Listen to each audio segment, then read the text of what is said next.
Hi, my name is Owen Fletcher. I'm the guitar instructor at the Academy of Richmond County in Augusta, Georgia.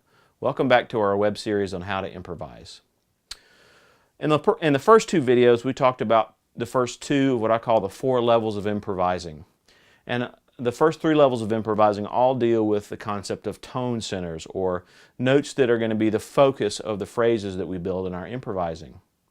In level 1, our tone center was using the root note of the key, in this case it's been A, as our tone center. In level 2, we learned how our tone center can change as the chords in the song change. So in the 12-bar blues progression that we've been looking at, we've had an A7, D7, and E7 chord. So in level 2 improvising, we had to change our tone center from A to D to E as the chords changed. In this video, we're going to be talking about level 3 improvising. Now, level 3 improvising makes use of a little bit more chord theory. It's similar to level 2, but instead of saying that just the root note of the chord is a valid tone center, it says that any chord tone in the chord that's being played is a valid tone center. So, what's a chord tone? Well, a chord tone is just the chords that make up, or the notes that make up a chord. Okay, so an A7 chord, like we had in the 12-bar blues, is not just an A note. Okay, we have A majors, we have A minor, we have A7 or A dominant 7. And each of those chords has A notes in them, but they have slightly different patterns of other notes. So what are they? There are some auxiliary materials on our website that go a little bit more into depth about chord theory. If you're doing this on piano, you're probably very familiar with chord tones already. But guitarists, we're especially bad about this because we tend to learn a chord as a finger shape, and we don't get too much into the notes that are inside the chord. But in our defense, it's much more difficult to see what the notes are in the chord rather than on the piano, where it's a little more obvious when you put your fingers down on the keys what the notes are. So let's go through a couple of examples real quick just to give you a primer on chord tones. And then if you need additional help, please look at those auxiliary materials on the website. So in this chord shape, this is an A major. The top string is an E note. The 5th string, which I'm playing open as well, is an A string. So E, A. The next note, I'm playing the 2nd fret of the 4th string. That's also an E, followed by the 2nd fret of the 3rd string. That's an A. So we have E, A, E again, A again. Now the 2nd string, 2nd fret, is a C sharp, followed by the open bottom string, which is an E. So the couple of E's and A's in there, they really, when you're looking at what notes belong in an A, it's just A's, C sharps, and E's. That's all it is. There are lots of different shapes. Here's another A. It's a completely different finger pattern. Sounds a tiny bit different, but it's still A, E, A, C sharp, E, A. Slightly different pattern, but still just A's, C sharps, and E's. And there are other A patterns as well. But what makes an A major chord, the A major, is the fact that it's an A note, a C sharp note, and an E note. What about minor chords? Well, here's A major. Here's A minor. You notice this note has changed by 1 fret. It was a C sharp, now it's a C. So the only difference between an A major and an A minor is that the C sharp in the A major is lowered a half step to become a C note. And that's true for any chord shape that I play. Here's the A I showed you. There's A minor. It's still just changing a C sharp to a C. What about dominant 7th chords, the A7 that we play in the blues? Well, it has one additional note. It has a G note in addition to the notes of the major chord. So it's like an A major, but you're opening up this 3rd string note. You're taking a finger off of it. So there's like a hole going through it. It doesn't matter which fingers you play. It's A's, C sharps, and E's with a G.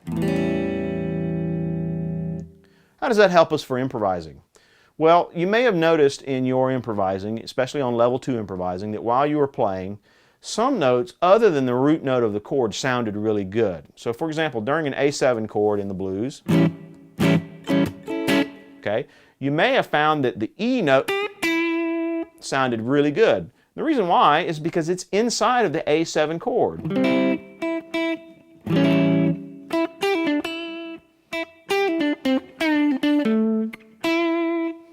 So it's a very strong tone. And that's why it's in the chords. Now, what about a C sharp? Well, if you remember, the notes in the minor pentatonic scale in A were A, C, D, E, and G. There was no C sharp note. During the A7 chord, because we have this C sharp in the chord, it will sound good if you add it to the minor pentatonic scale. So here's our chord. Here's an example of using that C sharp added to the minor pentatonic. So I'm modifying the scale a little bit. And that's okay, it's not too hard to do. The A note and the E note and the G note are all inside of our minor pentatonic scale already, so any of them will be a valid tone center. That gives you 4 notes to choose from out of our 5 for the A7. That's really pretty, that's pretty easy to do.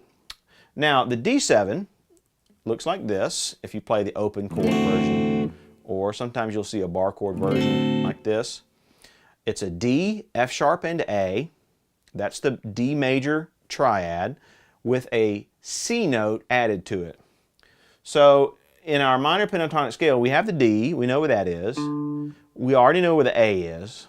The F sharp, well, we don't have an F sharp in there, but we could add it. We could add that to our scale. We know where, here's the E, here's the G, that note right there is the F sharp. So during the D7 chord, you might be able to use that as a valid tone center as well. You'd have to modify it a little bit. But you've also got the A note that you can use and the C note that you can use as tone centers, and they're already in the minor pentatonic scale. The E7 chord. The major chord triad for an E major is E and G sharp and B. To make it a 7th chord, here's the major, there's the 7th, we need to add a D note. So we can use an E or we can use a D, we can use a B, and we don't have a B in our original one, we have an A and a C, so we could just grab that B right here next to the C, and there's our A. So you could add that note to the minor pentatonic scale and use that in your soloing as well. For the G sharp, same deal. We have a G in our normal minor pentatonic scale. During the E7 chord, we could switch that to a G sharp. Now, you have to be a little bit careful because during the A7 chord, the G sharp is not going to work because it has a G, and a G sharp, that's going to clash a little bit. And it's not in the minor pentatonic scale. But during the E7 chord, the G sharp will work, and in fact the G might sound a little bit weird. So level 3 improvising can be a lot to keep track of. It requires you to know a lot more about your music theory that goes, especially your chord theory. But it's really critical because if you understand this, it'll help you tackle more complex music. Music with complicated chord progressions or chord progressions that break the rules a little bit, and that's pretty common. But if you understand that what you need to do when the rules get broken is take a look at your original scale and modify it, and you know how to do that based on whatever notes are being played at that time, then it allows you to adapt to anything. And the 12-bar blues is very predictable, but it can prepare you for anything. All right, where do we go from here? For your assignment, I want you to play a 12-bar blues chord progression. You can do just one of the 2 that are in the MP3. It doesn't have to be over both chord progressions. Just one of them will suffice. And much like level 2 improvising, I want you to change your tone center as the chords change. But instead of just changing to the root notes of the chord, I want you to use some of those other tone centers that are inside the chord, any of the chord tones. Submit it to Edmodo. Feel free to ask me questions, and please check out those auxiliary materials when you get a chance.